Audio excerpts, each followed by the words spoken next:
Dá um tempinho aqui, dá uns 5 segundos. Companheiros e companheiras do Sistema Prisional de São Paulo, de todo o Brasil, mais uma live aqui do CIFUSPESP. Temos feito aqui nessa pandemia várias lives, e hoje é uma live especial, um tema muito importante, que é o envolvimento de todos os servidores do Sistema Prisional na política. Esse ano nós teremos eleições aí para prefeito, vereadores, e nós estamos trazendo aqui hoje 2 companheiros de luta que hoje estão aí com seus mandatos parlamentares, o companheiro João Batista, o nosso JB lá do Mato Grosso, ex-presidente do Sindispen e hoje deputado estadual no Mato Grosso, e também o nosso companheiro Anderson Pereira, lá de Rondônia, ex-presidente também do Singeperon. Inclusive o Anderson está no segundo mandato, né?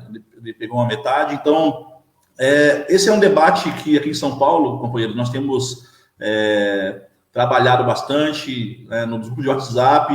A categoria tem amadurecido bastante sobre esse tema e nós sabemos que é necessário, né? Na Polícia Penal mesmo, né? Vocês que estiveram lá também, né? Na batalha contra a Polícia Penal desde 2004, com a nossa FENASPEN, e o quão é importante ter um parlamentar, né? Seja vereador, seja prefeito, seja vice-prefeito, seja senador, seja deputado federal, estadual, para conduzir as demandas da categoria, né? Graças a Deus que lá em São Paulo, lá em Brasília, nós tivemos vários deputados aí parceiros que, passando as legislações, quando não era aprovada a PEC, nós tivemos deputados parceiros que abraçaram a causa da categoria. Mas quem sabe também, né, na próxima eleição aí, nós tenhamos aí um deputado federal eleito também pela nossa categoria. Então, companheiros, vou aqui passar a palavra para o JB, fazer a saudação para o pessoal aqui, né? Já pode, JB, falar um pouco do seu trabalho também no Mato Grosso, e depois o companheiro Anderson, fique à vontade. Boa noite. Boa noite, Fábio Jabá, meu companheiro Anderson Pereira, parceirão aí de muitos anos de luta, né, Anderson, e todos que nos assistem aí pela live do meu amigo Jabá. Primeiro, eu quero agradecer a oportunidade. Acho que esse trabalho que tanto eu quanto o Anderson temos feito aí participando dessas lives com colegas de vários estados, eu acho que é exatamente para preparar, para pavimentar aí, né, o nosso futuro, o nosso trabalho de fortalecimento político dessa categoria tão necessária. E falar, Jabá, que é um sonho, realmente é um sonho para nós aí, que na próxima legislatura tenhamos aí um parlamentar federal, possamos contar com um deputado federal, para que quando as nossas pautas estiverem na casa, é claro que não só contando com aqueles parlamentares que, por tradição, já vem nos ajudando, mas também tem alguém que é verdadeiramente orgânico do sistema penitenciário. E eu acredito que nós temos potencial para isso.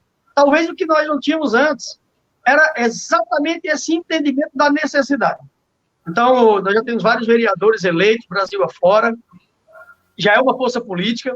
Hoje nós temos 3 deputados estaduais, além de eu, o Anderson, nós temos aí o colega Deu Branco, Anderson, Iori lá do Amapá, e eu acredito que nós podemos ampliar não só a quantidade de deputados estaduais, vereadores, prefeitos e também nas próximas eleições, deputados federais, quiçá senador, porque eu tenho certeza, se uma categoria como é o caso dos policiais militares consegue se articular, nós temos certeza que podemos fazer o mesmo e dá para ampliar essa base política. Eu tenho certeza que a nossa categoria ganhará muito mais com essa articulação aí. Então, meu amigo Fábio Jabá, estamos à disposição, estamos mapeando, hoje eu sou o presidente estadual do PROS Mato Grosso, e nós temos aproximadamente 40 policiais penais que são pré-candidatos a vereadores aqui, nós temos aí 2 que são pré-candidatos a prefeito, né? São candidatos a prefeitos aqui no estado de Mato Grosso. Nós vamos trabalhar esse planejamento, essa organização de campanha deles, porque nós sabemos da importância do fortalecimento. É claro que, exemplo, meu companheiro Anderson está aí já há bem mais tempo que eu, é claro, já está no segundo mandato, e você sabe, quando nós tomamos posse, você não tem uma obrigação exclusiva com a Polícia Penal. É claro, aqui são 3.400.000 mato-grossenses, e a gente tem que trabalhar para cuidar de todos esses 3.400.000. Cada uma das políticas públicas que nós trabalhamos aqui atinge um determinado grupo desses mato-grossenses. É o caso de Anderson em Rondônia, por exemplo. Mas nós jamais deixamos de lado, jamais esquecemos aí, que nós fomos forjados na luta sindical, nós fomos forjados aí, fortalecidos no sistema penitenciário, e nós temos um objetivo, nós sabemos do quanto é importante você ter um sistema penitenciário controlado, disciplinado, para a melhoria da segurança pública. E segurança pública de qualidade significa produzir bem-estar social. E o nosso objetivo final é exatamente esse, é produzir bem-estar social. Já estou à disposição. Companheiro Anderson, fica à vontade. Companheiro Jabá, boa noite. Meu companheiro também, João Batista, nosso orgulho aí no estado do Mato Grosso, agora como mandato de deputado estadual, fez um brilhante mandato como sindicalista, os 2 mandatos, e foi nesse movimento que a gente se conheceu, né, que Deus deixou a gente cruzar nossos caminhos. E uma boa noite a todos os policiais penais, todos os servidores do sistema penitenciário do estado de São Paulo, ao qual eu já tive até a oportunidade de fazer uma visita, junto com o companheiro Jabá, ainda no meu primeiro mandato. A gente visitou aí algumas cadeias, conversamos com alguns companheiros, já levando essa consciência política que a nossa categoria precisa ter. Vamos se dizer que um amadurecimento político, para que a gente possa avançar nas nossas pautas junto ao executivo, na situação agora municipal e também nos executivos estaduais, no Executivo Federal, no Congresso Nacional. Então, nossa pauta ela é muito ampla. Agora, há pouco antes até de iniciar, a gente já estava até falando a respeito disso, superficialmente, mas é como o João Batista falou agora há pouco, né? A nossa situação como deputado estadual, ela acaba envolvendo toda uma sociedade que vem sofrendo há anos com as políticas públicas ineficazes. Então, eu como sindicalista, como policial penal, servidor público, eu recebo demandas de todas as áreas, do setor produtivo, do agricultor, da agricultura familiar, de todas as áreas, do professor, e principalmente meus companheiros sindicalistas da área da saúde, da educação, da segurança, procuram a gente dentro do parlamento porque vê como uma referência de alguém que conhece o movimento sindical, o movimento social, o movimento do trabalhador. Não é um movimento partidário, mas sim do trabalhador que carrega esse país nas costas, né? E nós estamos já no 2º mandato, não é fácil a vida política, a vida pública, isso eu tenho aprendido muito, todos os dias eu estou aprendendo dentro do parlamento, mas é um desafio muito grande, e em muitas situações, falando especificamente da Polícia Penal, nós conseguimos proteger a categoria estando lá dentro do parlamento. E eu tenho, por exemplo, um exemplo, uma mudança de escala, uma coisa simples, que é importante para o servidor, mas uma mudança de escala que o governo tentou fazer essa mudança e a gente conseguiu intervir politicamente e conseguimos evitar. Também outras situações, às vezes, uma alteração na lei que em alguma situação ia prejudicar o servidor e a gente estava ali para interferir, para colocar uma emenda, para retirar aquilo que seria um prejuízo. Agora mesmo aqui em Rondônia, a gente já está num debate a respeito da reforma da Previdência. E eu, no mandato passado, essa discussão já tinha iniciado no Congresso, e antes de passar lá, eu fiz uma audiência pública aqui na Assembleia Legislativa, e alguns ditos críticos falaram, mas o que o deputado Anderson está querendo, como deputado estadual, discutir reforma da Previdência? E a minha justificativa na época foi justamente para esses críticos falar o seguinte, quando passar no Congresso a gente vai ter que discutir aqui, e é o que está acontecendo hoje.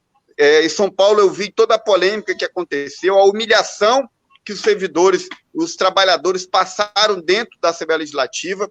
Aqui, uma situação que eu garanto para os nossos servidores, por a gente estar lá dentro do parlamento, não acontece um fato daquele tipo, eu tenho uma certeza disso, né? Os deputados que a gente tem aqui, a gente tem trabalhado junto, tem toda a inteligência para debater e discutir o assunto sem precisar humilhar, nem xingar ninguém, mas um debate caloroso. E nós já começamos esse debate, ele parou por conta da pandemia, mas agora a gente já está retomando novamente essa discussão, que é a garantia e preservar alguns direitos dos nossos trabalhadores, principalmente aqueles que labutam dentro das carceragens dos presídios aqui no estado de Rondônia, que não suporta essa carga dessa reforma que está vindo aí, que eu considero que se é para fazer reforma, tem que fazer para todos, não privilegiar alguns grupos, e aí aqui até aproveito e já faço até uma crítica em relação à questão dos militares, por que preservar os militares em determinada situação, e não os demais também, que trabalham em estresse, que correm risco, que não suporta trabalhar muitos anos dentro de uma carceragem de presídio. Então, são temas importantes que a gente discute dentro do parlamento.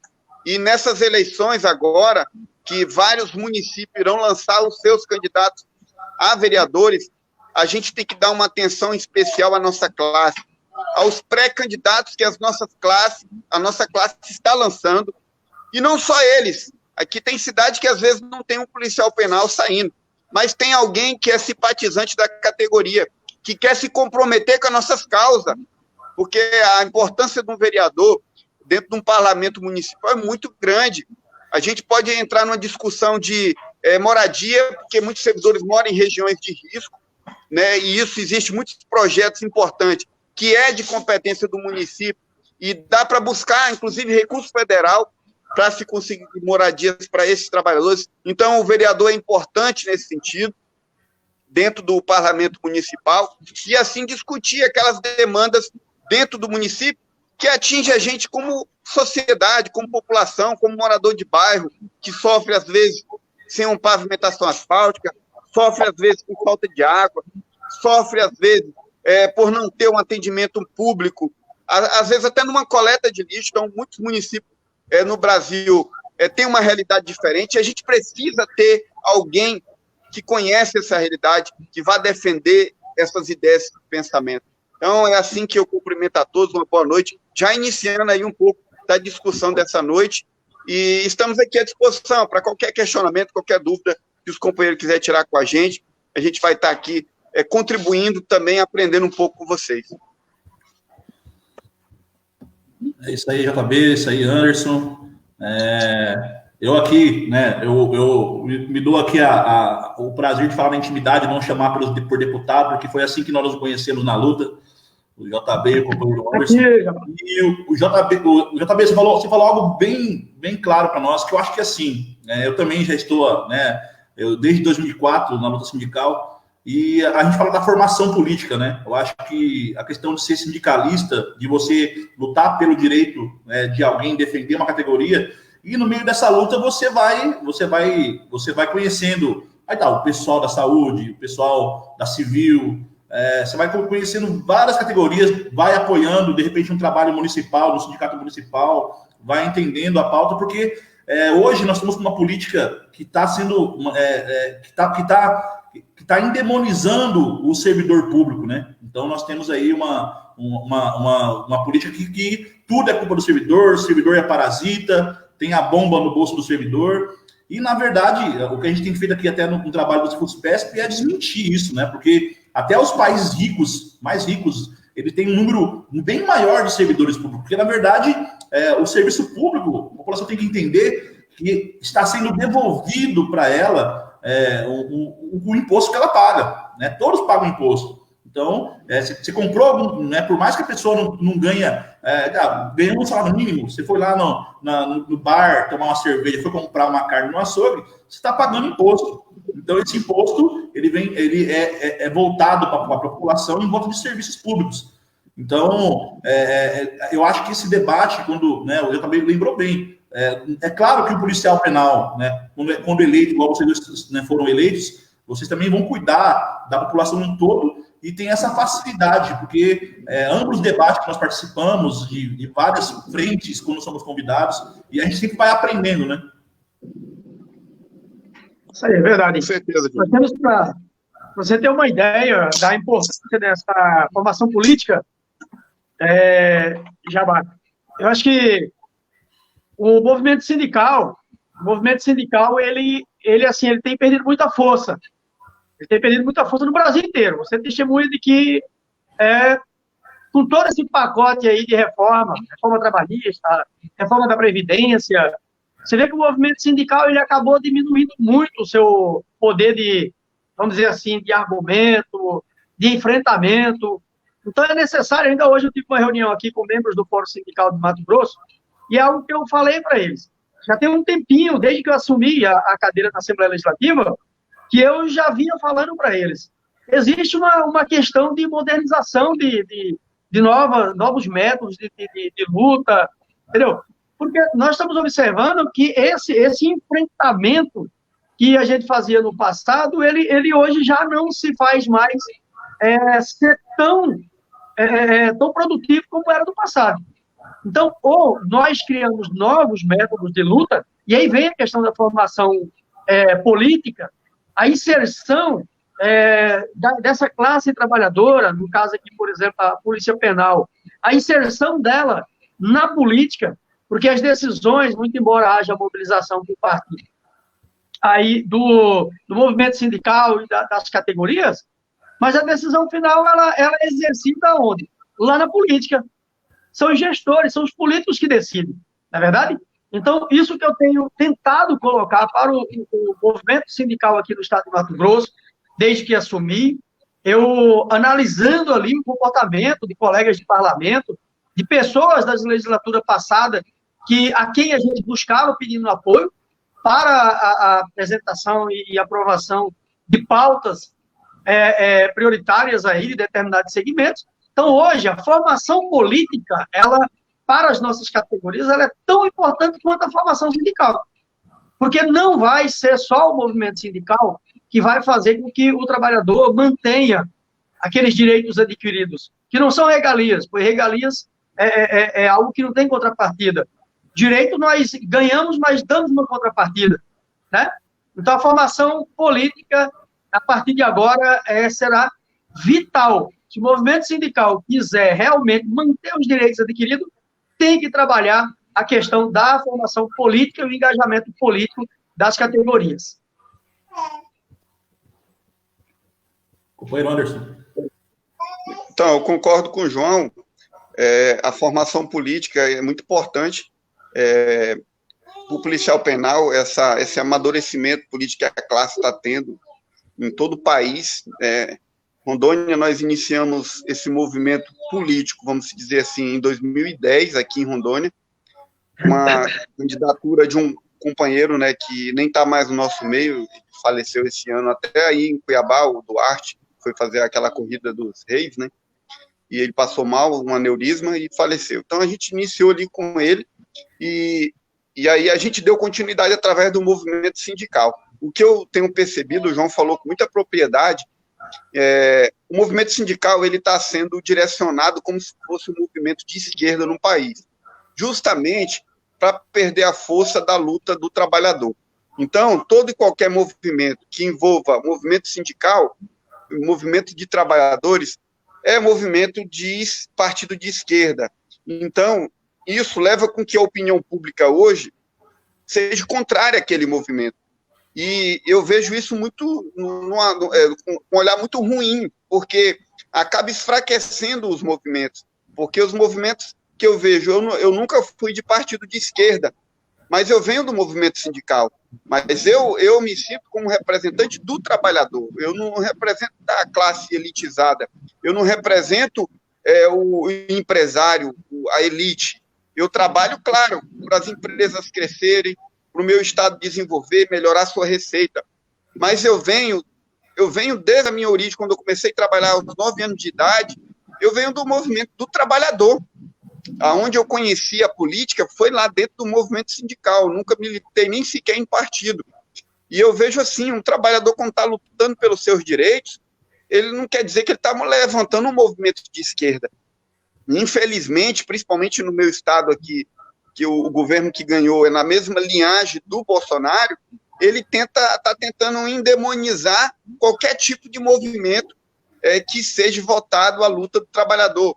Então, se for retirado um direito do trabalhador e o trabalhador for lutar por isso, é porque ele é de esquerda. Então, acaba que tentando enfraquecer o movimento com isso. Isso é preocupante.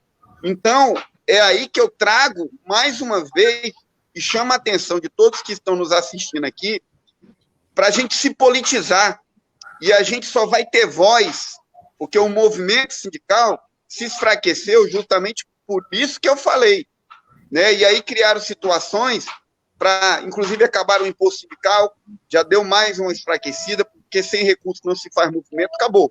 Acabou o movimento sindical porque justamente não tem recurso.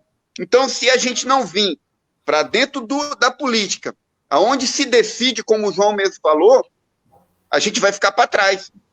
Então, a gente tem que ter esse amadurecimento político de ir para cima das candidaturas dos nossos companheiros que estão saindo candidato a vereadores, a prefeito, a vice-prefeito nos municípios, para haver um fortalecimento político da classe, e em 2022, com candidaturas de deputados estaduais, de deputados federais, e por que não também de senadores e até de governadores. A gente tem que pensar dessa forma. Aí a gente vai estar nos fortalecendo politicamente, toda a nossa categoria, e a gente vai estar podendo com força e voz, porque quem tem mandato tem voz, e a voz é ortogada com voto, e o voto vem da força do povo. A gente vai conseguir levar o nosso debate a ser ouvido. Quantas vezes o Jabá, o João, o próprio presidente da Federação Anunciação, a gente não levou porta na cara dentro do Congresso Nacional, a gente teve que dormir ali dentro, fazer acampamento, tomar tiro de borracha, às vezes para a gente ser ouvido, porque a gente não tinha uma voz ali dentro para levantar a nossa bandeira. E a partir do momento, e isso eu percebi quando eu assumi o mandato, eu só pude perceber isso, e eu acredito que o João também percebeu, a força da nossa voz naquela tribuna dentro do parlamento.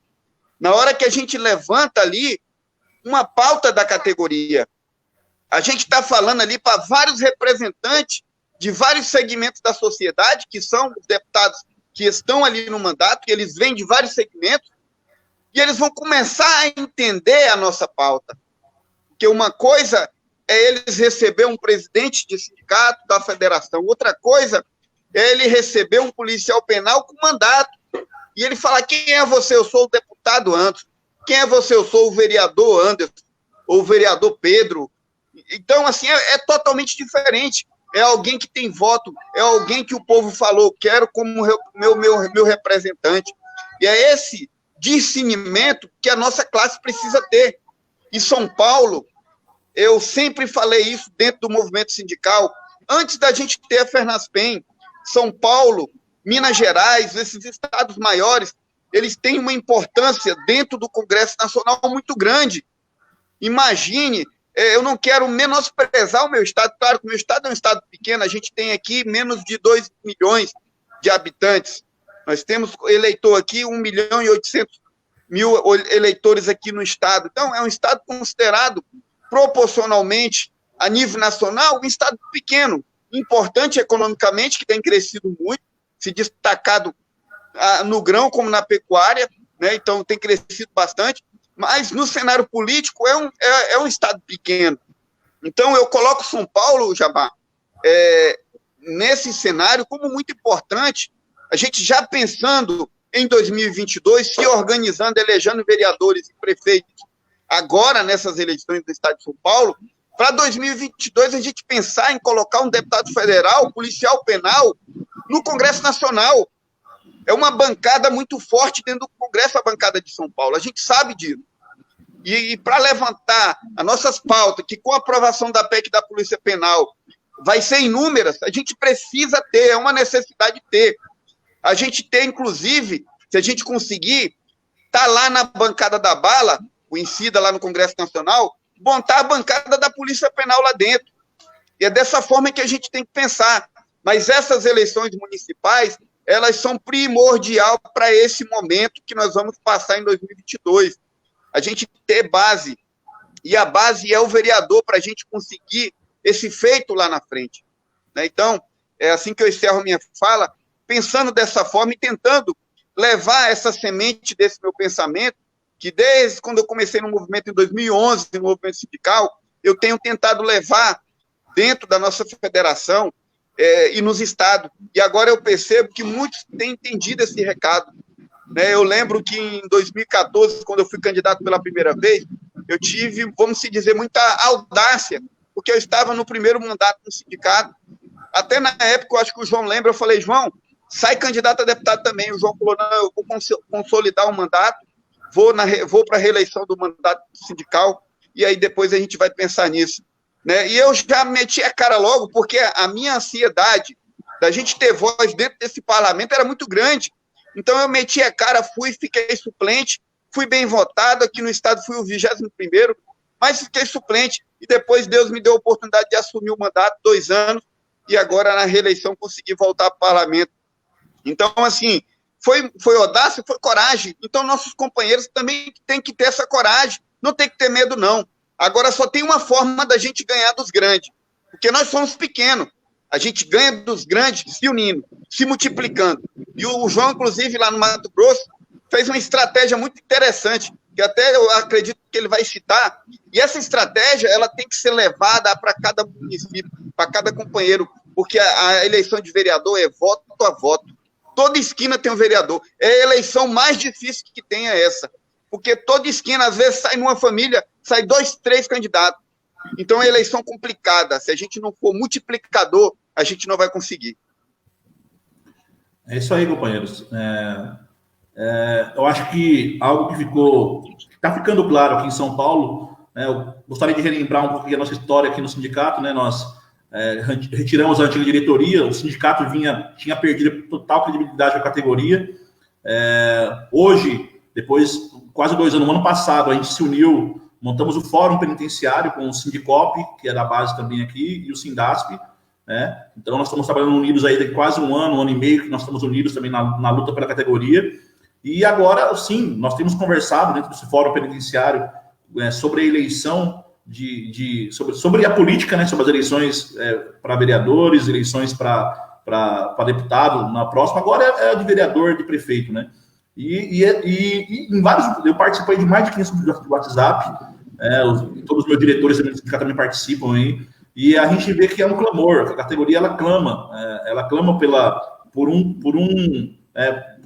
policial penal, ou que seja um servidor, Aqui em São Paulo nós temos aí, como todo o Brasil, psicólogos, assistentes sociais, nós temos aqui em São Paulo, oficial operacional, oficial administrativo. Então são várias categorias e temos sim candidatos de todas as categorias, E, então esse envolvimento da categoria que hoje está claro, e é claro, o que a gente percebe aqui hoje, que também várias pessoas também, é lógico, o direito de sair candidato, é de todos, A gente não pode também, mas o que nós temos feito aqui, brevemente nós vamos fazer um seminário, Que agora mudou o nome, agora é webinário, por conta da pandemia. Então vamos fazer um webinário político, convidar, lógico, desde convidar o João Batista e o companheiro Anderson, para participar desse webinário, para justamente a gente começar a filtrar, Hoje eu já tenho filtrado aqui, conversado com vários candidatos aí, pré-candidatos a vereadores, e lógico, nós primeiramente vamos encaminhar aqui pelo sindicato a pauta da categoria, moradia, transporte público, várias situações, como a gente vai falar de município, então a gente vai ver as demandas que a categoria tem, onde o policial penal reside. E é claro, como o JB lembrou bem aqui, o Anderson também falou, que nós também temos que pensar na população, pensar também não só, inclusive instruir também esse candidato, o que é o papel de um vereador, o papel dele de fiscalização do prefeito, a questão das articulações políticas, como fazer, porque a gente acaba tendo, como eu disse aqui no início, uma expertise nesse sentido, Nós que tivemos aí em Brasília, nas assembleias estaduais e no dia a dia aí no seu município, A gente acaba aprendendo alguma coisa e tendo um conhecimento para poder passar e instruir também como fazer um bom mandato. Aí eu gostaria de saber de vocês alguns exemplos de luta que vocês fizeram no estado aí tanto em Mato Grosso e em Rondônia. Olha, Jabá, eu até vi, o Anderson citou aqui sobre a questão da estratégia que nós utilizamos aqui. E, por exemplo, no estado de Mato Grosso são apenas 2.500,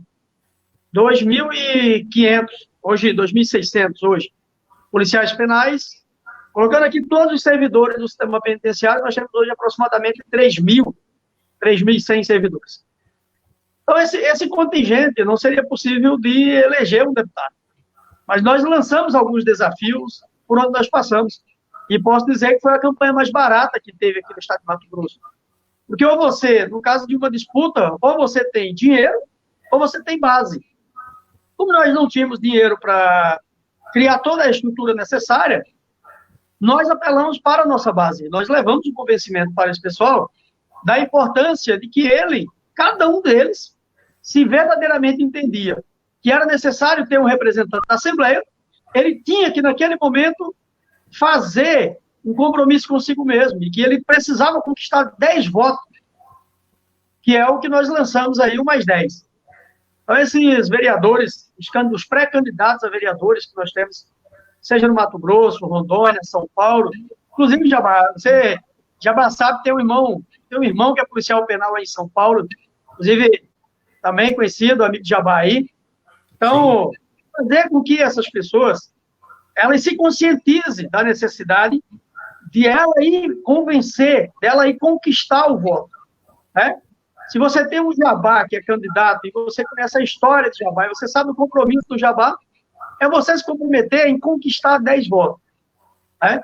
A Vilma, eu e o Anderson participamos aí, junto com o nosso presidente Fernando Anunciação, de uma live recente lá, com a Vilma e o pessoal no Rio Grande do Norte, e lá nós deixamos isso de experiência também, né?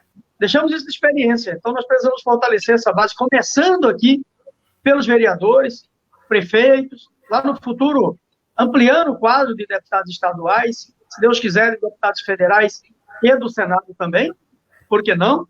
Então, eu deixo aí essa experiência que nós tivemos aqui no estado de Mato Grosso, e deixo para todos os irmãos aí do estado de São Paulo, podem ter certeza as dificuldades que nós encontramos aí de valorização, de respeito com essa categoria, que é tão essencial, mas que é tão discriminada, essa valorização ela só é difícil de se concretizar, porque nós ainda estamos engateando ainda nesse passo inicial de politização, não de politicagem, mas de politização de uma categoria. Então, pode ter certeza que a tendência é que, com o fortalecimento político dessa categoria, haja também o fortalecimento e o respeito a essa categoria. E, mais uma vez, falar como o Anderson disse aí agora há pouco, né? Cara, é tão importante a função de um político, né, que ela fica, muitas vezes, em último plano, porque desvirtuaram tanto a função da política, com toda a roubalheira, com toda a desgraça que a gente já viu aí, não só no Brasil afora, mas em outros países, que há uma discriminação muito grande. Quando aparece alguém bem intencionado, a primeira posição de qualquer cidadão, até nós mesmos, já fica ali de terceira.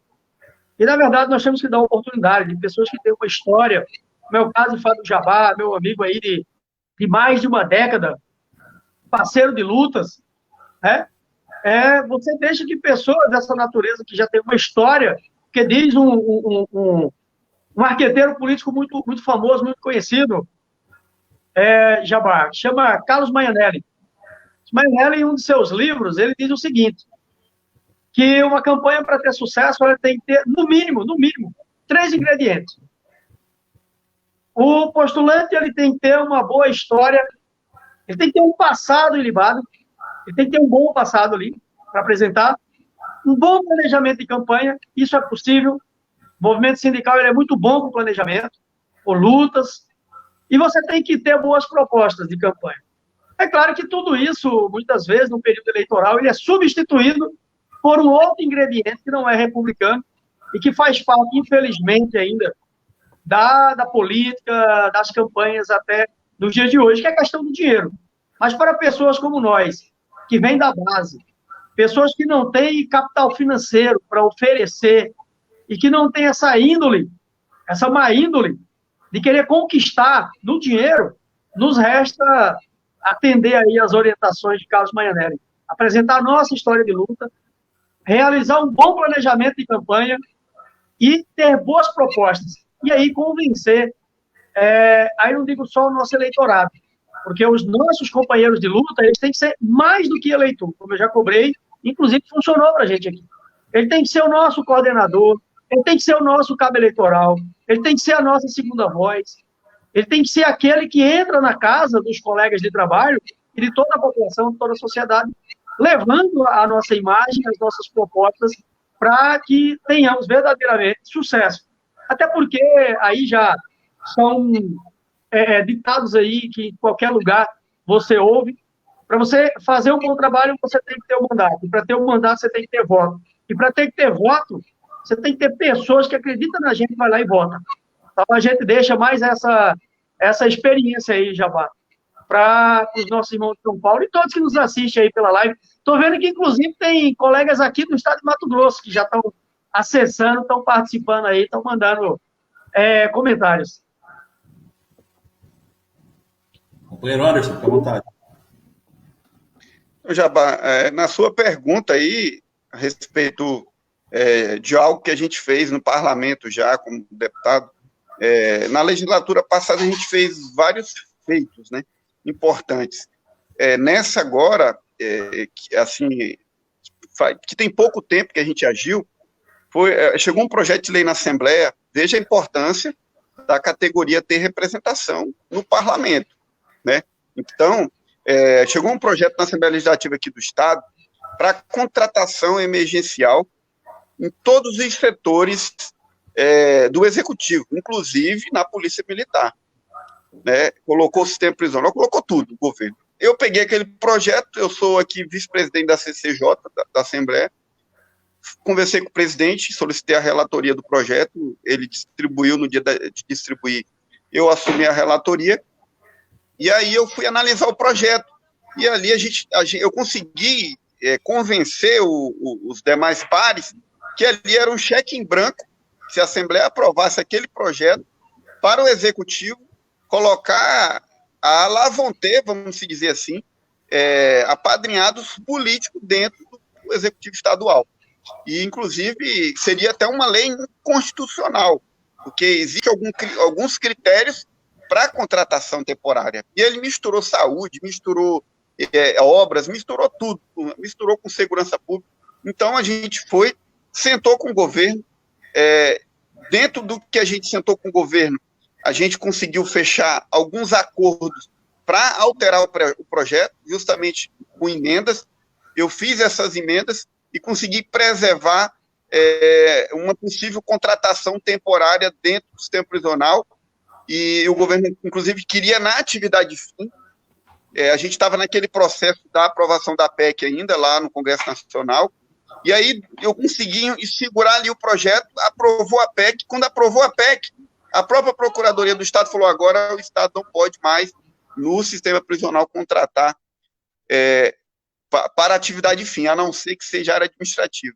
E aí o governo recuou, fez o acordo de contratar para a área administrativa, para tirar o servidor que está na atividade fim do desvio, tanto na Polícia Militar, na Polícia Civil também, que estava também incluindo a Polícia Civil nesse projeto, e assim ficou. Então o governo inicialmente já contratou na Polícia Militar a área administrativa e colocou o policial na rua para exercer a função fim.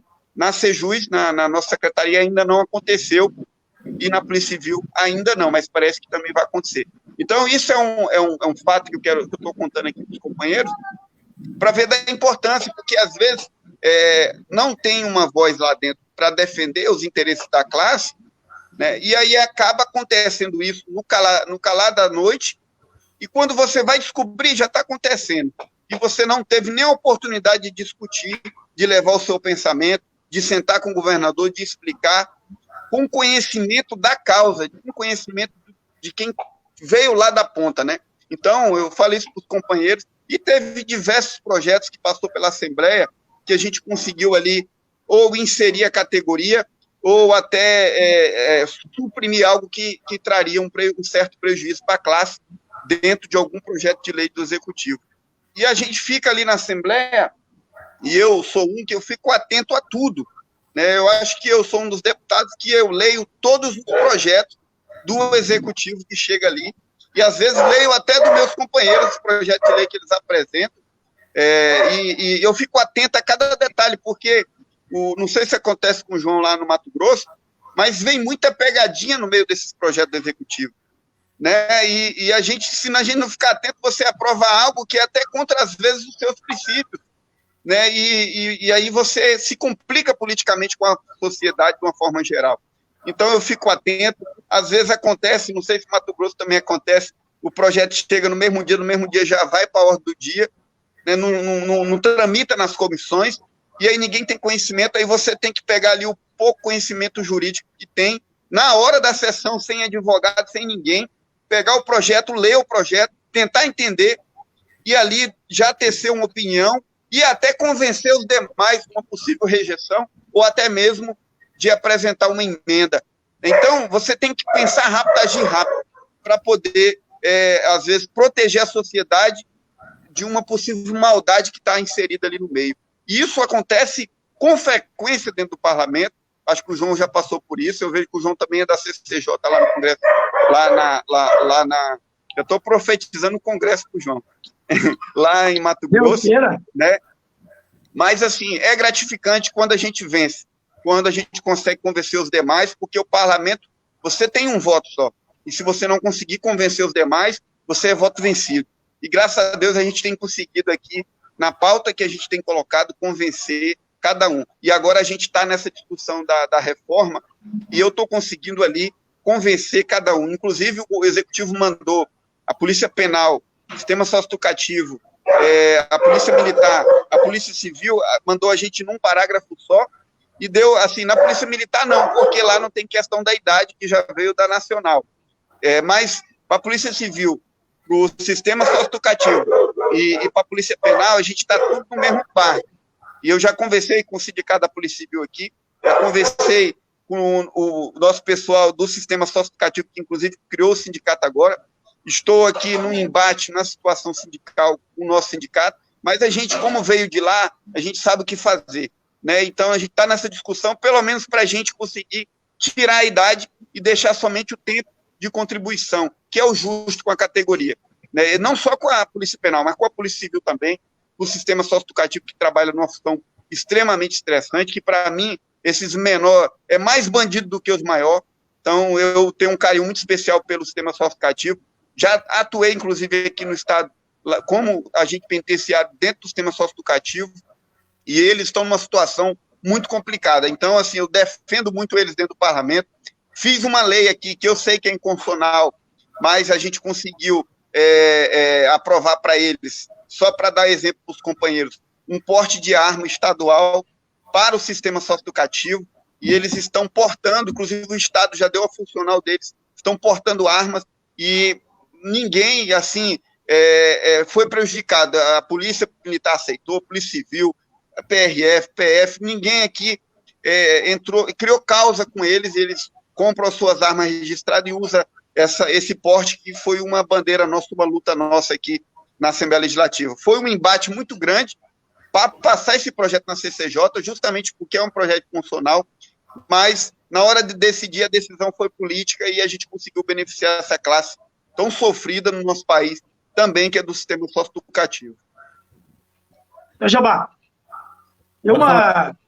você fez uma pergunta aí, eu vou falar um pouco da importância ainda desse engajamento, mas tem isso, Anderson, aí, por exemplo, você tem uma ideia. Esse projeto da reforma da Previdência, ele já foi votado em primeira aqui no nosso estado, e nós suspendemos as atividades das sessões por 15 dias agora, que nós estamos com um grupo muito grande de servidores da própria Assembleia e parlamentares também, acometidos aí da Covid, mas logo a partir de início de agosto aqui, retorna esse projeto. Para você ter uma ideia, Jabá, o projeto de reforma da Previdência do governo de Mato Grosso, ele é muito mais danoso do que a emenda constitucional 103. E aqui nós conseguimos, com a articulação, em conjunto com outros deputados também, que nos ajudam muito. Nós temos aqui o delegado Dr. Claudinei, que é delegado, é um policial civil. Nós temos o sargento Eliseu, que é um policial militar. Nós temos aí alguns outros que são advogados e que têm essa simpatia também pelo setor, né? Então, para você ter uma ideia, A nossa emenda constitucional, o projeto de emenda constitucional número 06 aqui do Estado, ele acaba com integralidade, acaba com paridade, cria idade mínima de aposentadoria aí de 65, 62, homem e mulher, mas nós conseguimos, com a articulação, que os profissionais da segurança pública mantivessem a integralidade e a paridade e que tivessem a idade mínima de 50 anos, tanto homem quanto mulher. Fora isso, nós já tivemos em outras ocasiões aqui projetos do governo que, a exemplo do que o Anderson falou aí, eram projetos para retirada de direitos. E eu sempre cito para a nossa categoria aqui, Anderson, uma fala do Gandra.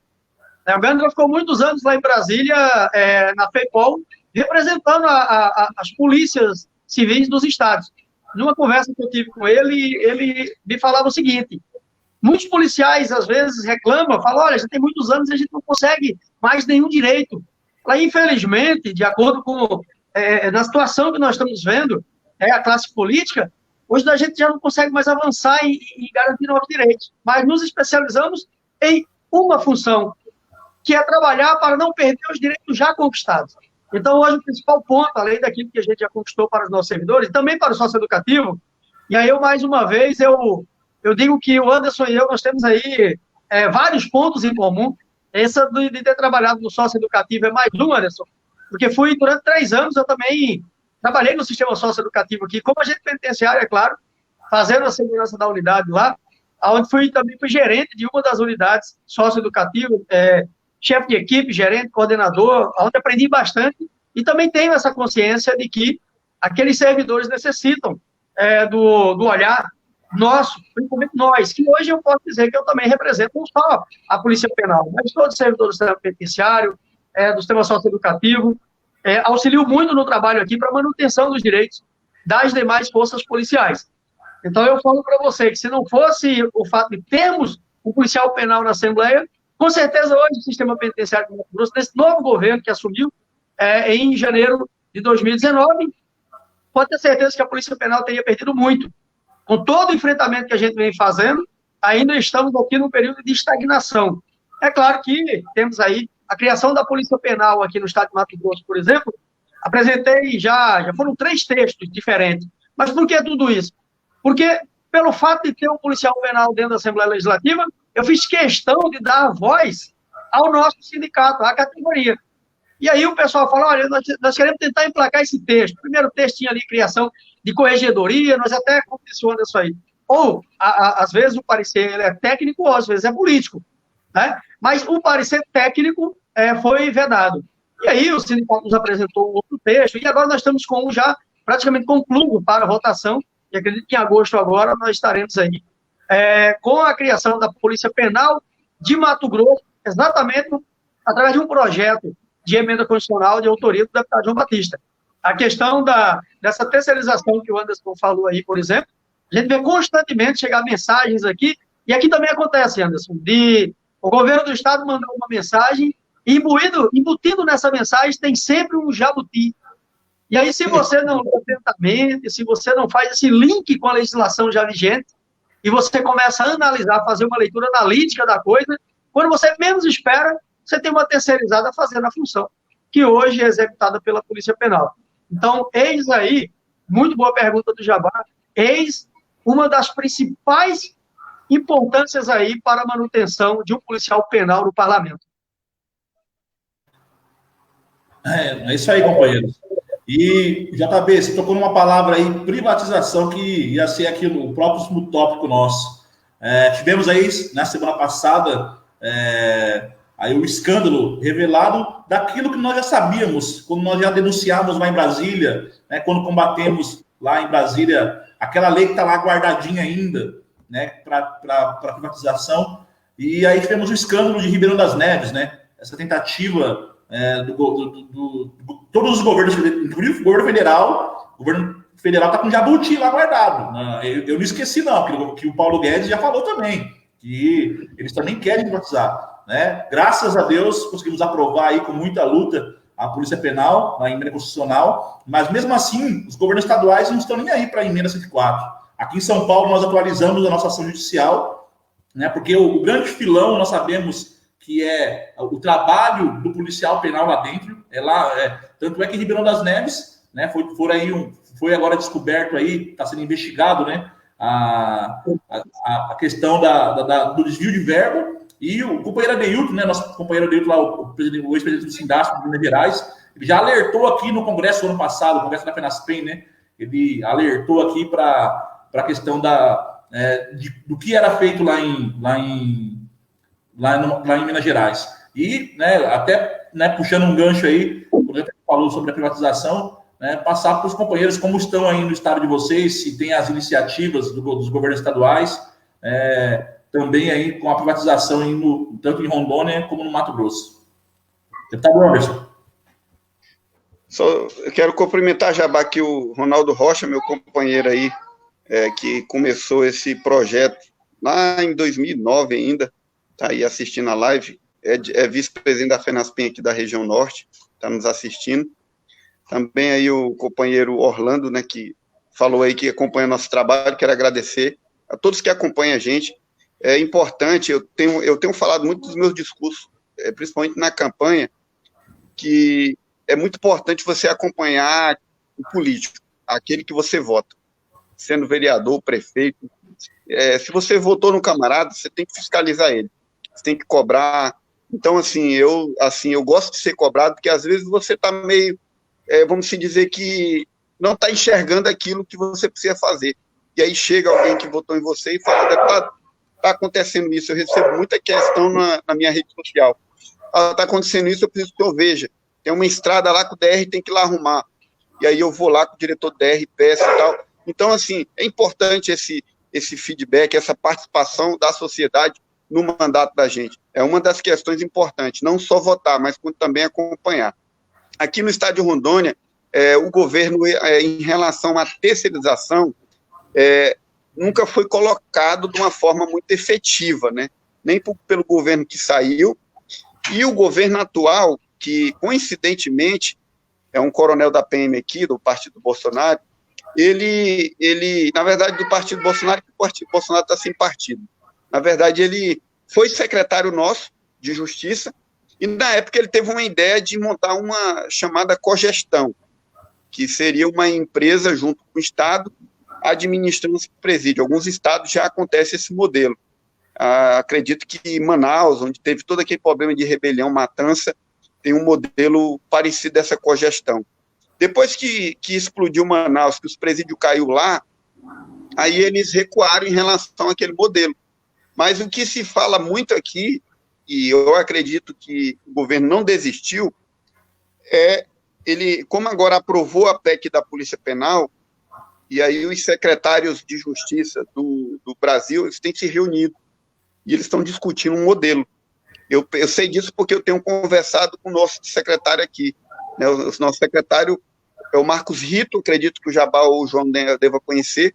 Ele trabalhou muito tempo no DEPEN. Então, quando saiu a servidora de carreira, a Eutevina, que era policial penal, parece que ela pediu para sair, o governador foi e colocou esse Marcos Rito. É uma pessoa bem acessível, não é da categoria, mas tem um conhecimento muito grande, por ele ter sido do DEPEN. Então, eu tenho conversado muito com ele. E o que eu tenho percebido, qual é a ideia deles, do governo aqui de Rondônia? É montar aqui, fazer um modelo que eles consigam legalizar uma possível contratação temporária, que seria o mesmo modelo que o Exército faz, a Aeronáutica faz, que é um concurso temporário. Né? O próprio governador, Marcos Rocha, aqui no estado, ele conversou a respeito disso comigo, pedindo, inclusive, meu apoio, né, que seria fazer um concurso. Esse concurso teria toda a fase do concurso normal, mas ele seria temporário. O Exército faz muito isso. Ele seria 2 anos, podendo ser prorrogado por mais 2, e o salário seria menor do que o policial penal de carreira. Eu falei, governador, tem que se amadurecer a ideia, a gente tem que discutir essa ideia, porque o sistema prisional é muito sensível. Então, alguns estados fez isso na Polícia Militar. O Acre, um tempo atrás, tinha policial temporário militar, hoje lá já não tem mais, acredito porque não deu certo. Mas se chegar um projeto desse tipo na Assembleia, eu quero discutir ele exaustivamente, chamando inclusive a categoria para dentro do parlamento para estar discutindo, para a gente poder entender esse projeto. Mas a intenção é essa, e uma das justificativas que o governo tem colocado aqui é a economia com a Previdência. A nossa Previdência própria aqui do Estado, o IPERON, está quebrado, possivelmente o futuro está comprometido, vai ter que ter aporte da fonte de 100 do Estado para o Instituto de Previdência aqui do Estado, e esse tipo de contratação na administração do Executivo, ela vai ajudar, porque esse pessoal temporário, eles vão para a folha do INSS, não vai entrar na folha do regime próprio. Então, acaba que, segundo o governador, sendo um alívio do que ele fazer um concurso, e isso seria um custo muito maior para o Estado. É isso que ele tem colocado aqui no Estado de Rondônia para nós, mas terceirizar, esse debate aqui esfriou bastante, e hoje a gente está atento em relação a essa questão de um possível concurso para a contratação temporária. Porque o meu discurso aqui, em relação à contratação temporária, era justamente o que eu sou muito contra dentro do sistema prisional. Ter apadrinhados políticos indicando pessoas temporárias lá dentro, pessoas de mau índole, pessoas que vão sujar o nome da Polícia Penal lá dentro, como já aconteceu tempos atrás aqui no Estado, e pessoas que não têm compromisso, além do que traz um enfraquecimento muito grande para a categoria. Então, esse é o nosso discurso, e aí o governo, em cima desse discurso, estudou essa ideia, que eles são militares, então eles ficam pensando em ideias, e trouxe essa ideia do meio militar mesmo, do Exército, da Aeronáutica, da Marinha, que faz contratação temporárias um período determinado, podendo ser prorrogado. Né? Então, eu não sei se os outros estados, essa ideia já chegou, mas aqui no Estado, o governador nos trouxe essa ideia, não sei se ele vai conseguir emplacar, mas nós estamos vigilantes quanto a isso.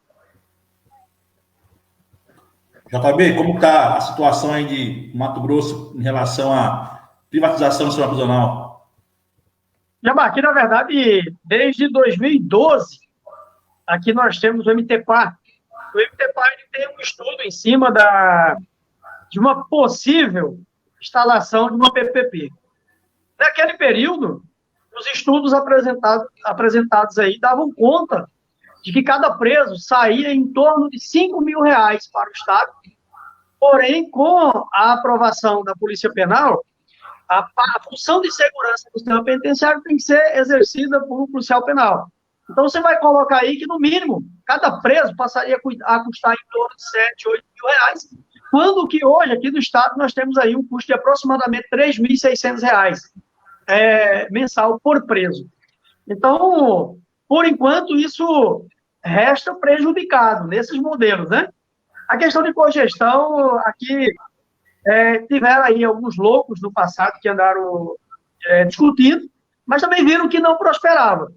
Hoje, o Estado de Mato Grosso, todas as funções de escolta, contenção e muralha é exercida pelo policial penal, inclusive a gestão, o secretário adjunto é o policial penal e superintendentes. O que nós temos discutido com o governo aqui agora é a criação de uma descentralizada. Hoje, nós estamos dentro de uma secretaria adjunta, retornou, extinguiu aqui a Secretaria de Justiça e Direitos Humanos, e nós fomos para a Secretaria de Segurança Pública, o que naquela época nós até achamos interessante, pois havíamos criado a Polícia Penal e era, claro que o objetivo é exatamente passar a ser segurança pública. Hoje nós vemos que podemos ficar na Secretaria de Segurança Pública, mas criando uma desconcentrada, onde provavelmente seria uma diretoria geral de administração penitenciária. Inclusive, dentro desse projeto da criação da Polícia Penal Mato Grosso, já está, inclusive, consensuado com a Procuradoria-Geral do Estado e com o próprio governo do Estado, há um artigo que diz o seguinte, que a Polícia Penal será administrada por um policial penal estável na função, escolhido, obviamente, por livre nomeação e exoneração do governo do Estado, mas que seja um policial penal para administrar essa categoria. Então, hoje, nós não temos, vamos dizer, nada em discussão acerca de uma terceirização aqui. Mas aí, faço como diz o Anderson, nós temos que ficar vigilante. Nós temos um governador aqui que ele é extremamente capitalista. Tanto é que uma das principais críticas que eu faço ao governo dele é que é um governo voltado para a elite. Aí ele tem essa visão também aqui, Anderson, de que o Estado prosperando, de que tendo emprego, o resto é por conta do trabalhador. Ele não leva em consideração de que nem todas as empresas vão conseguir pagar salário suficiente para o trabalhador pagar um plano de saúde particular, pagar uma escola particular. Infelizmente, ainda existe aquelas explorações ao trabalhador e que, em virtude exatamente dessa questão, ele não vai poder custear todo o serviço público que o governo do Estado, que a máquina estatal tem condição de custear através do imposto que ela arrecada. Então, hoje nós trabalhamos aqui, como diz o ditado, né? Um olho virado para a direita, o outro virado para a esquerda. E todos os projetos que eles encaminham aqui para a Assembleia Legislativa tem uma pegadinha no meio, Anderson. Aqui também tem. É um artigozinho que retira direito do trabalhador de determinadas carreiras. Nós temos aqui a lei complementar, a lei complementar 04, né? A lei complementar 04, que é a lei que regulamenta aqui o funcionalismo, trata das regulamentações de funcionalismo público. Então, cada mensagenzinha que ele encaminha aqui para o parlamento, ele tenta, e aí aqui nós temos também o Paulo Guedes. Como disse um colega parlamentar esses dias atrás, nós temos o primeiro-ministro aqui, que é o secretário de Fazenda do Estado, o Rogério Galo, que é um procurador que, obviamente, trabalha de acordo com a necessidade do patrão, que hoje é o governador Mauro Mendes. Então, infelizmente, eles têm trabalhado nesse sentido. Se depender deles, a nossa composição geral anual está congelada. Já tem 2 anos, estamos agora no 3º ano, aliás, indo para o 3º ano com o RGA congelado. O Estado já tem um passivo aí de mais de 10% de recomposição geral anual, e agora se aproveitou, é claro, aí, do projeto do governo federal de congelamento por mais 1 ano e 6 meses. Então, nós temos aí, até o final desse governo aqui, nós teremos aí grandes lutas, não só do movimento sindical, mas também dos representantes dos servidores que atuam no parlamento.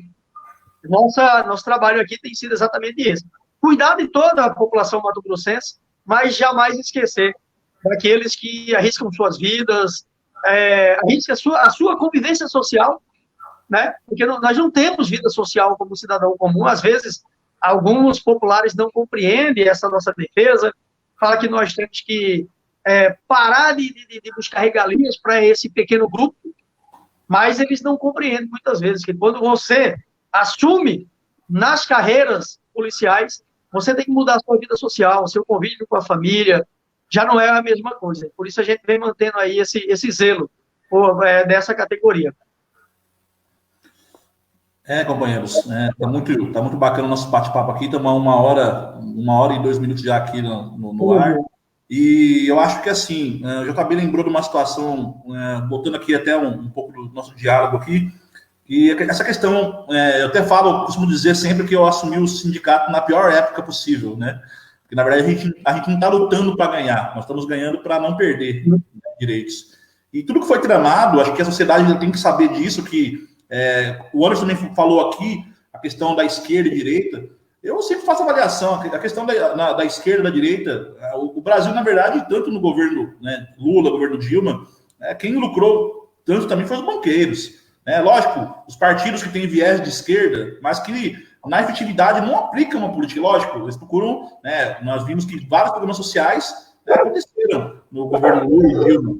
E aí a questão do grande golpe que teve contra a população, contra o trabalhador, na verdade, veio aí reforma trabalhista, como o Anderson falou, o imposto sindical, e por um lado, questões para ser resolvidas, eu acho que precisaria avançar na legislação, mas acabou com o trabalho de vários sindicatos aí, que dependiam exclusivamente do imposto sindical, para fazer a luta. Aqui em São Paulo, o servidor estadual nunca teve cobrança do imposto sindical, nós tivemos aqui, na época, só um sindicato que cobrou essa questão do imposto sindical, mas nunca tivemos aqui. Mas nós entendemos também que a luta se faz com dinheiro. Tanto que a gente sempre pede aí para a categoria fortalecer a nossa luta, filiar, hoje que está aqui unido, se fosse PES, Sindicop e Sindasp, para se filiar em um dos 3, porque vai estar ajudando essa luta. E aí, sendo mais objetivo na minha pergunta, é justamente isso, houve, o que a sociedade tem que saber, que houve e agora o novo golpe, a nova onda agora já tirou o direito do trabalhador da CLT, reforma trabalhista, várias coisas. E agora o ataque está vindo em cima dos servidores públicos, e como o JB bem apontou aí, a população acha que nós temos regalias. Lembrando que nessa pandemia, na nossa categoria, nós somos né, nós somos categoria essencial. Aqui em São Paulo já perdemos 23 companheiros do sistema prisional, né? E aqui temos feito um combate tremendo aí, ganhamos ações judiciais, né, para o governo obrigar o governo a pagar a IPI em várias situações.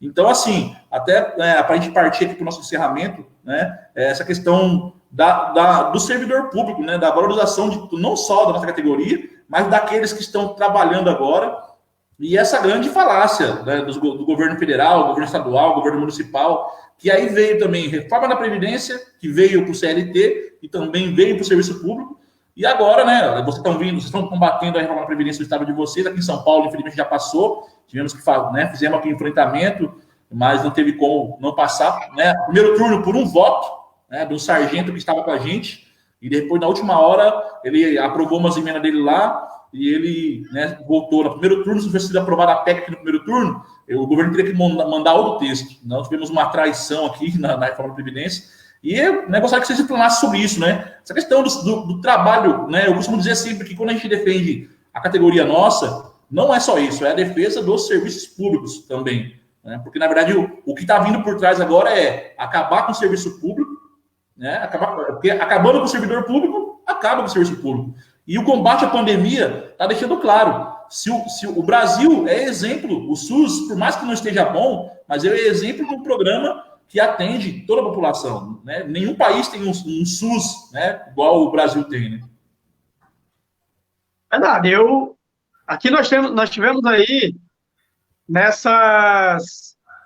nesses últimos meses mesmo, por diversos os projetos do Executivo, e como eu já falei algumas vezes aqui, cada projetinho ali tem pelo menos um artigozinho que é para retirar direito. Mas quando a gente faz a defesa do servidor, Jabá, como você falou aí, não é só a questão do servidor, é o fortalecimento do serviço público. Exemplo disso é o que nós trabalhamos aqui, o fortalecimento da nossa carreira aqui, ela resultou numa melhoria para a sociedade em termos de segurança. Para você ter uma ideia, reduziu muito, depois que assumimos a função armada, que implantamos os procedimentos de segurança aqui no sistema penitenciário de Mato Grosso, reduziu muito o número de fuga, o número de motins, homicídios internos. Então, assim, hoje nós temos um controle que não é 100% efetivo, mas que é muito maior do que tinha antes da criação da função armada para o servidor penitenciário na época, para o agente penitenciário e agora o policial penal.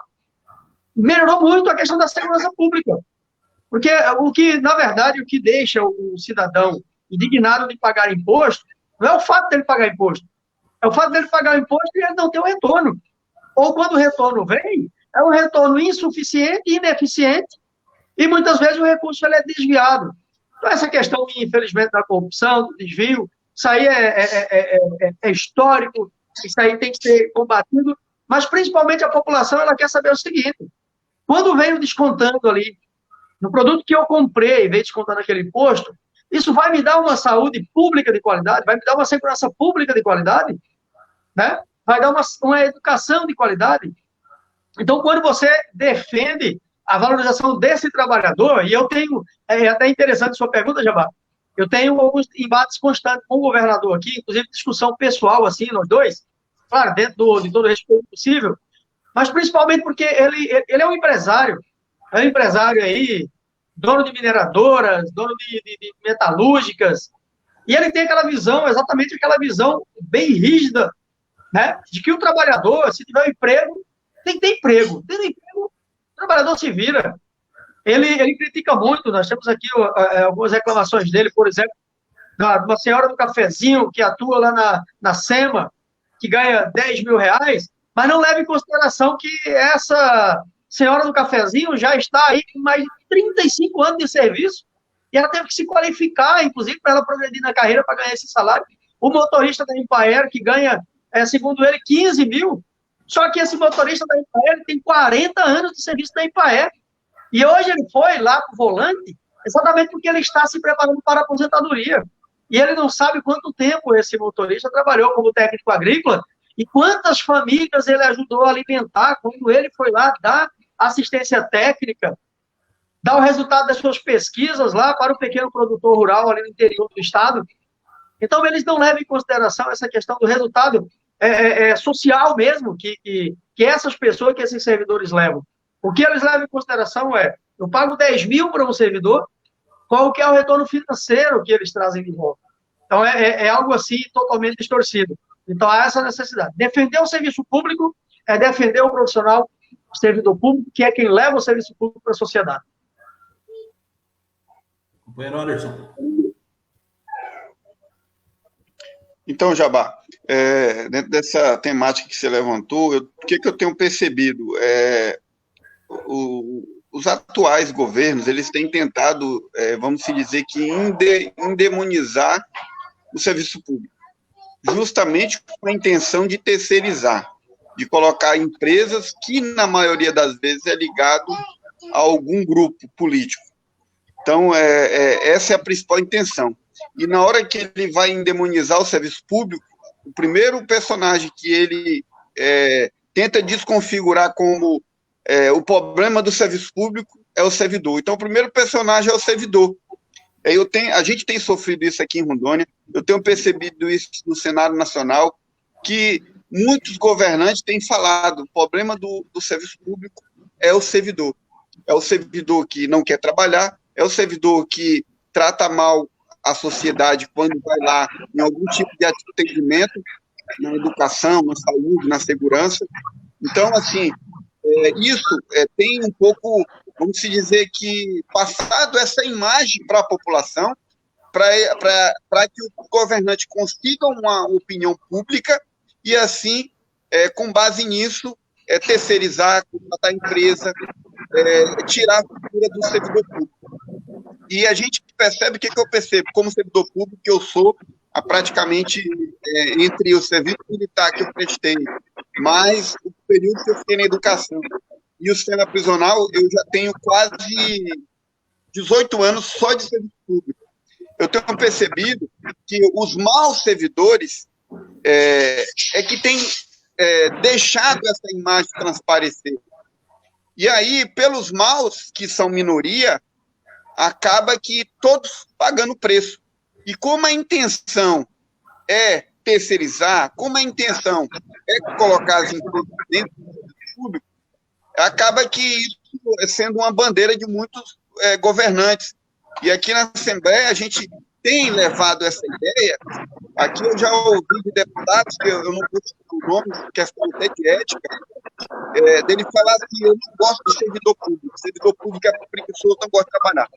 Eu já ouvi isso em várias reuniões fechadas nossas, e eu ter que rebater, ter que discutir, e o cara citar alguns exemplos, entendeu? Às vezes, teve uma situação que um deputado falou, eu não gosto da tua categoria. Eu falei, mas o que aconteceu? Porque eles acham que todo mundo que vai no presídio, eles têm que tratar mal. Que só quem eles tratam bem é o policial penal que está lá.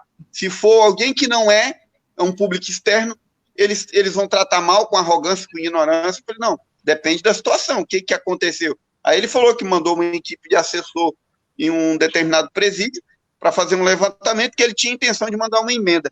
E ele disse que trataram mal o funcionário dele. Né? E depois eu fui levantar toda a situação e depois eu descobri que o camarada chegou com muita arrogância, né? O servidor já está ali num ambiente muito estressante, e aí ele é tratado conforme quem tratou ele. E ele acabou tratando, de fato, o camarada mal, mas porque o camarada também chegou com muita arrogância, se colocando acima de tudo, e o servidor teve que colocar ele no lugar dele. Então, às vezes, chegou distorcido lá para o deputado. Eu fui explicar a situação para ele, ele acabou entendendo. Isso é um fato que eu estou citando, mas isso tem gerado, por exemplo, daquela pessoa que vai lá no postinho de saúde pedir um atendimento médico, um agendamento, e às vezes é tratado mal por uma situação. E aí acaba que esse tipo de crítica chegando dentro do parlamento, chegando dentro dos executivos. E aí eles chegar a falar, isso é culpa do servidor, a gente tem que tirar o servidor e colocar uma empresa, porque o servidor da empresa privada ele não vai fazer isso, porque ele prima pelo emprego. E aí entra a discussão do fim da estabilidade, aí entra várias discussões por conta de um servidor que é minoria dentro do serviço público. E aí o que eu tenho defendido dentro do parlamento aqui?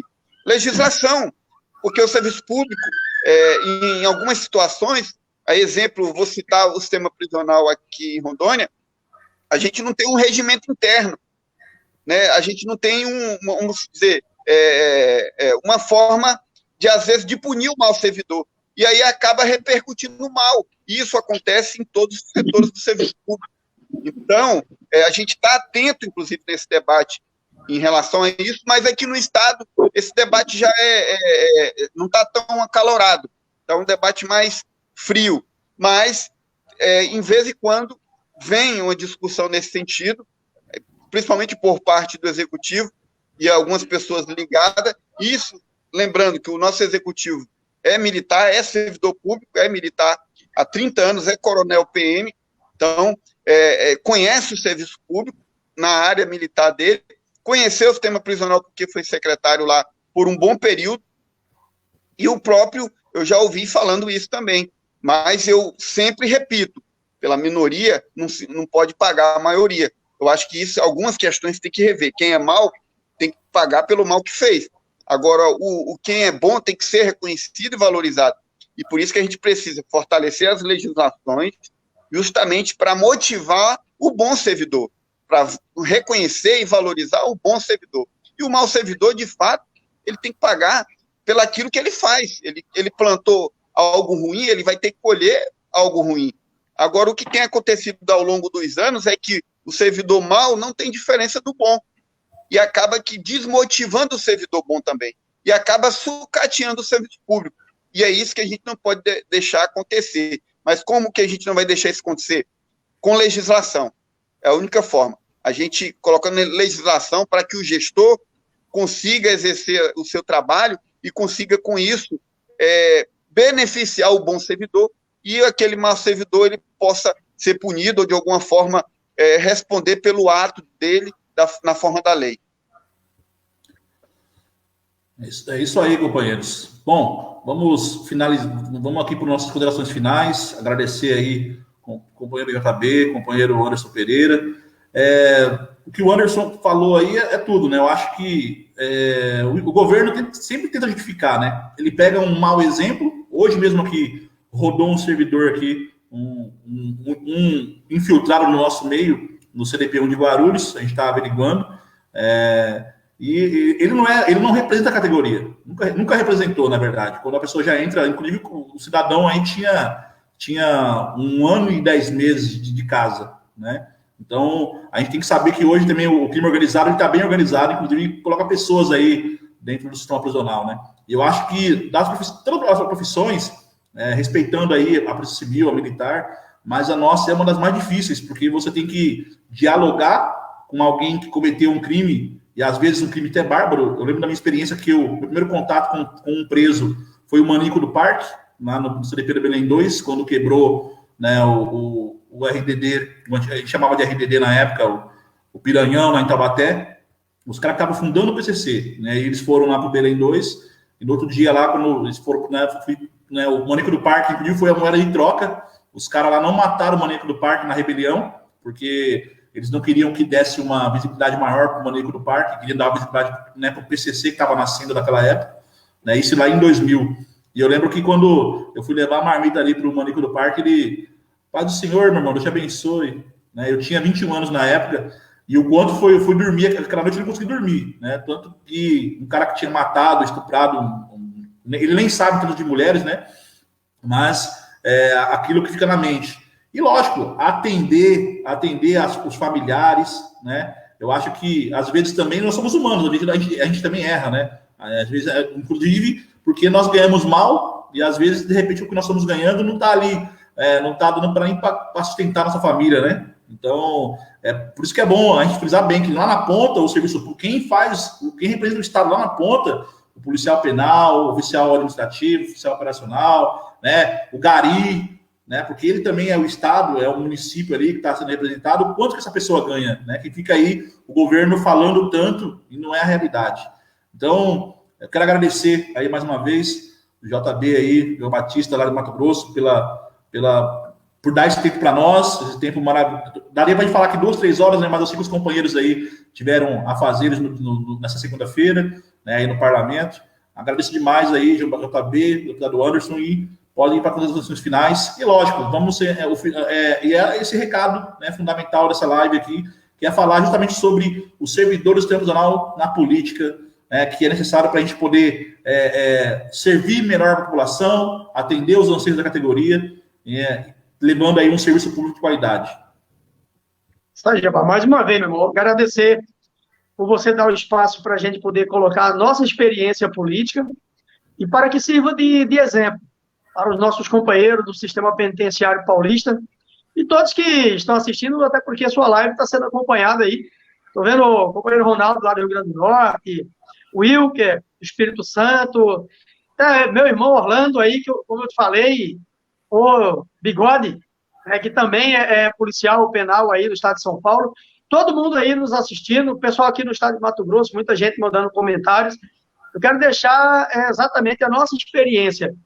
Eu, Anderson, o Iori, nós que nos lançamos, trabalhamos através aí das nossas categorias, chegamos ao parlamento, e eu quero deixar de exemplo para que aqueles que verdadeiramente querem trabalhar, querem fazer algo de útil pela sociedade, o espaço político é importantíssimo para isso. É só trabalhar com respeito, sabendo que você não é patrão de si mesmo, né? E os meus amigos policiais penais aí do estado de São Paulo, é o que nós já falamos aqui, é o +10. Se você abraçar, pode ter certeza que você vai eleger vereadores e prefeitos policiais penais no estado de São Paulo, e a próxima etapa é chegar em 2022 e eleger policiais penais aí, deputados estaduais, federais, ou quem sabe senador.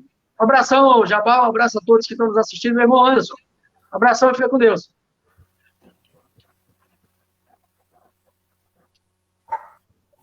Com você, Anderson, pode falar aí, faz considerações finais.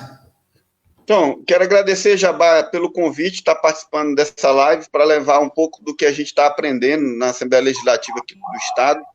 Meu companheiro, meu irmãozão, João, né, uma pessoa que eu tenho um respeito muito grande, e me coloco à disposição, João, para ajudar você também, você me ajudar. Sempre que você precisar, nós estamos à disposição, até para ir aí no Estado, discutir, debater qualquer tema. Pode contar com a gente. Todos os policiais penais do Estado de São Paulo, todos os policiais penais do Brasil que estão nos assistindo, os diretores da nossa federação da FENASPEN, o Fernando da Anunciação, o Ronaldo Rocha, o Will, que está nos assistindo, todos os companheiros da FENASPEN, que teve uma importância muito grande em todas as vitórias que tivemos, tanto no porte de arma lá atrás, como agora na aprovação da PEC da Polícia Penal, que era um sonho de todos nós.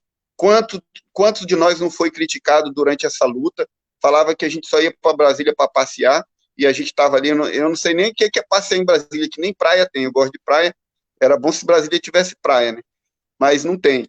Mas a gente ia para ali, cansativo, correria, e era gabinete por gabinete. Às vezes a gente tinha que chegar num gabinete de um companheiro de outro estado e falar que era daquele estado, porque às vezes não tinha ausência de algum sindicato de algum estado, para poder chegar até o parlamentar. E graças a Deus a gente venceu essa primeira fase, né, que durou aí mais de 10 anos de batalha. Quando eu cheguei, essa batalha já tinha iniciado desde 2004, né, e eu cheguei em 2011 no movimento, e conseguimos. Agora a gente está na outra fase, que é a fase das regulamentações pelos estados e também no DEPEN. O DEPEN também está discutindo a regulamentação a nível nacional, e isso é muito importante. Nós conseguimos aqui aprovar a PEC, aprovamos uma primeira PEC, e depois um deputado daqui quis fazer graça com a categoria, misturou a PEC com a anistia aqui, e meteu outra PEC, e aí eu peguei e coloquei uma outra PEC que eu tinha acordado com o governo que não ia fazer naquele primeiro momento, e acabou que o Ministério Público acordou, entrou com a ADIM, de conhecimento de todos os companheiros no Brasil, entrou com a ADIM pedindo a inconstitucionalidade dessa PEC, mas a nossa primeira PEC não foi fruto da ADIM. Até eu queria esclarecer isso, os companheiros da FENASPEN e os companheiros do Brasil, que a primeira PEC nossa não foi fruto da ADIM do Ministério Público. O Ministério Público ele se ateve mais na questão da anistia do movimento paradista que teve aqui no Estado, e aí ele entrou com a DIN justamente para suspender os efeitos dessa mistura que teve na PEC da Polícia Penal aqui no Estado. Mas, se Deus quiser, vai dar tudo certo. Me coloco à disposição da categoria a nível de Brasil para estar participando dessa discussão. Nós estamos numa discussão também interna aqui no Estado em relação a eleger policiais penais, a eleger pessoas que levante a nossa bandeira, porque às vezes no município não tem um policial penal, mas tem alguém que é simpatizante, que defende. Então, é o nosso objetivo aqui no Estado. A importância, a gente falou durante toda a live aqui, tanto eu como o João, como também o Jabá, a importância de ter um vereador policial penal, a importância de ter um prefeito policial penal, é um fortalecimento político muito grande, é um alicerce para 2022, para a campanha de deputado federal, de senador, de governador, de deputado estadual. Então, reflita, policial penal de São Paulo, policial penal do Brasil, sobre o momento político que nós estamos vivendo. Com o enfraquecimento político do movimento sindical e da criminalização que os governos estão fazendo em relação ao movimento sindical no Brasil, nós precisamos urgentemente ter um fortalecimento político dentro dos parlamentos. E o meio disso é a política, é você se multiplicando. Né? É o que o João falou, é multiplicar, 1 mais 10, 1 mais 20, 1 mais 30 e assim vai. Porque tem a gente que tem o potencial de conseguir 100 votos, mas tem aquele que tem o potencial de conseguir só 10. Mas faça isso, faça essa multiplicação que a gente vence o poder econômico, que muitos que estão lá, a grande maioria, são empresários, são fazendeiros, são pessoas que têm condição de tocar uma campanha, e a gente vem de baixo, vem do meio de vocês, ganhando um salário ruim, mas que nós somos o exemplo, eu, o João, o companheiro também lá do Amapá, o Joy, nós somos exemplo que a gente consegue, esse projeto dá certo, basta ter o alicerce, que é a categoria junto, carregando, porque senão a gente não consegue. Aqui no Estado, primeira eleição minha, eu tive 9.015 votos, proporcionalmente é uma votação muito boa, 21º, fui votado, o Estado de Rondônia tem 52 municípios, fui votado em 51, e a nossa categoria está em 23 municípios.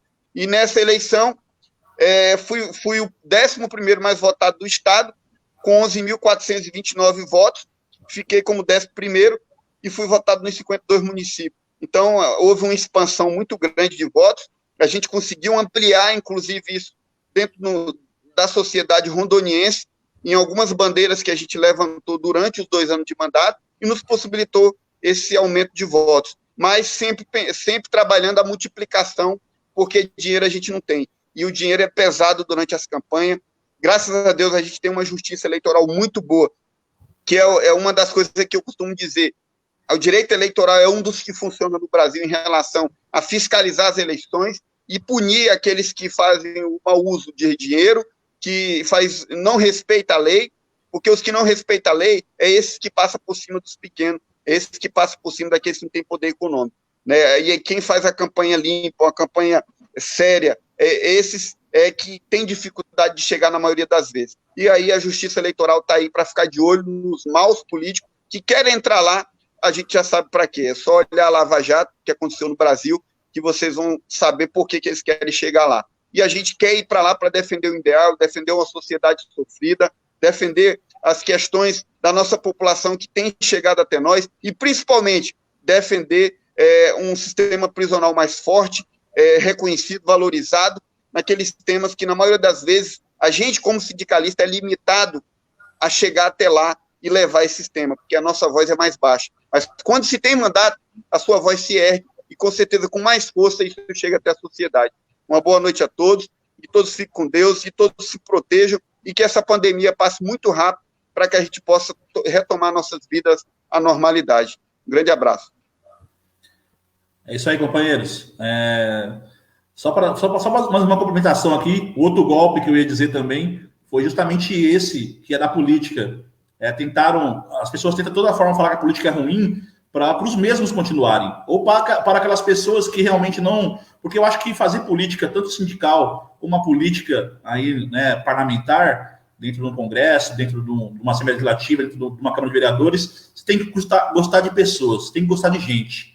Né? Eu acho que o político verdadeiro, ele se preocupa, e a gente aprende muito isso na categoria nossa, né? Aqui no sindicato, a cuidar aí de todos os problemas que não é só a questão do direito, né? A gente se envolve até na vida particular dos companheiros aí, quando tem problemas mais sérios, que não é questão só de direito, campanha salarial. Mais uma vez, JB, um abraço para o pessoal do Mato Grosso, um abraço para os companheiros do Sindispen, deputado Anderson, um abraço aí para os companheiros de Rondônia, agradecer aqui a nossa audiência, Ronaldo Rocha, o Bigode aí, Orlando, acompanhou a gente aqui desde o início, o JB, tá aqui com a gente, o Wilker, várias pessoas que aqui da nossa federação também nos acompanharam. Então, abraço para vocês, se cuidem, né, porque possamos aí um dia nos rever de novo aí na nossa luta, e se cuidem aí para, né, continuar fazendo a luta, que ela não é fácil, e é aquela coisa, né?